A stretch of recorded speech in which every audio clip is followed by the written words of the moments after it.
Hey guys, it's me, Pokemon. I'm gonna be bringing you a brand new video about Marvel Strike Force. And guys, I'll finally be able to sleep at night. They're gonna be releasing StarLord and Rocket Raccoon officially. Now, essentially in this video I'm gonna go over, we've had stuff data mined, so I'd just like to real quick say, even though the title doesn't include it, I'm going over how to farm the StarLord event. So stay tuned for that.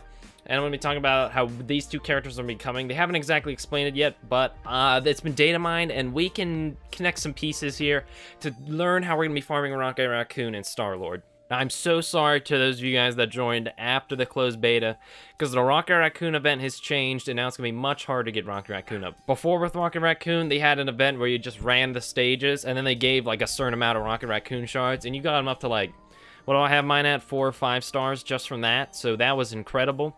Unfortunately, that's not what they're doing this time, so I'm sorry about that to those of you guys that joined after the closed beta. Essentially, what's going to be happening here is if you look at the email they sent out, Groot right now is just hanging out in Blitz/Orbs, and he's 100 shards, so you're probably not going to get Groot. Rocket Raccoon is going to be available now. Now, they don't say how, but it's been it's been data mined essentially that he's gonna have an Ant-Man style event where we're gonna be farming his I guess orb fragments to open up Rocket Raccoon orbs. So a little more sustainable than they had it before, because after you run those 6 missions for the old version they had in closed beta, that was it. You could only get so many Rocket Raccoon shards, so it wasn't really sustainable. So this is kind of better in a way because it's a little more sustainable. So Rocket Raccoon, that's likely how it's going to be farmable. We cannot confirm nor deny that, but it should be out soon, so we shouldn't have to worry about that for too much longer. Then StarLord, he's going to be available on the 12th of this month. Now, he is going to be a little interesting because it's been data mined that he's going to have like an Iron Man style of event for recruiting, where you have to have a certain amount of characters at a certain star rank to unlock them. The real question is, what star rank is StarLord going to be? Because these events generally go that whatever star rank you have your characters at, you get that many shards for the hero. So say you have a 1-star team, you'll get enough shards to get a character up to 1 stars. Say you have a 2-star team, you'll get enough shards for the character at 2 stars. But for example, for Iron Man, you need to have a 5-star team because Iron Man unlocks at 5 stars. So you need to get 5 stars worth of shards to unlock Iron Man. For StarLord, when you look at his kit, people assume he's not a 5-star unlock character. He's not as game-breaking. He definitely fits in really well. Like, he can potentially be the piece to bring together the Guardians of the Galaxy team.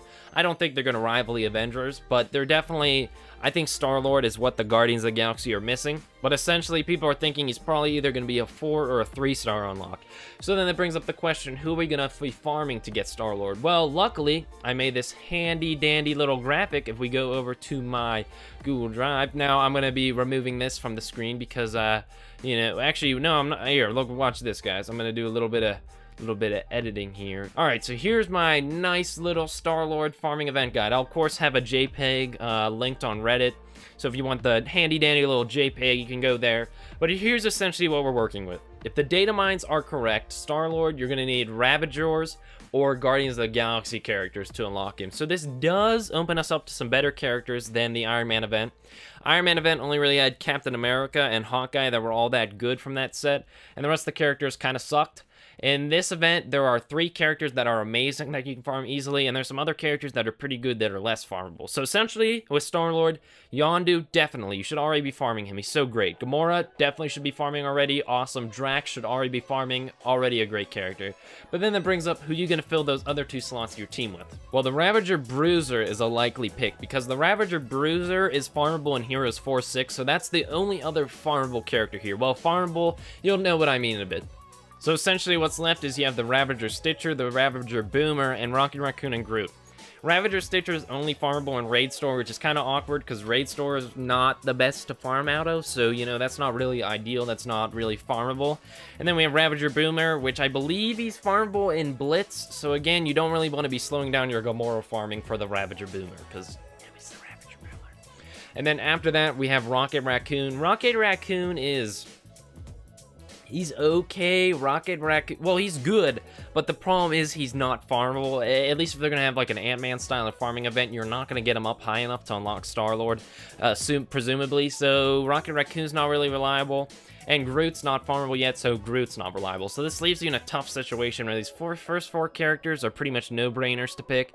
You're gonna have to pick the next character based off what you feel fits. Like, if you have one of these guys up far enough to maybe take them the rest of the way, you're just gonna have to do what works for you. Now, again, this is data mining, so it might not exactly work like this, but it makes sense because both the Ravager and the Guardians of the Galaxy class is kind of small, so they combine them both to get StarLord.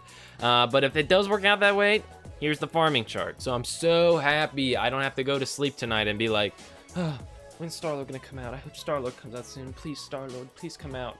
He's gonna be out, guys. That's exciting. But at the end of the day, guys, what do I know?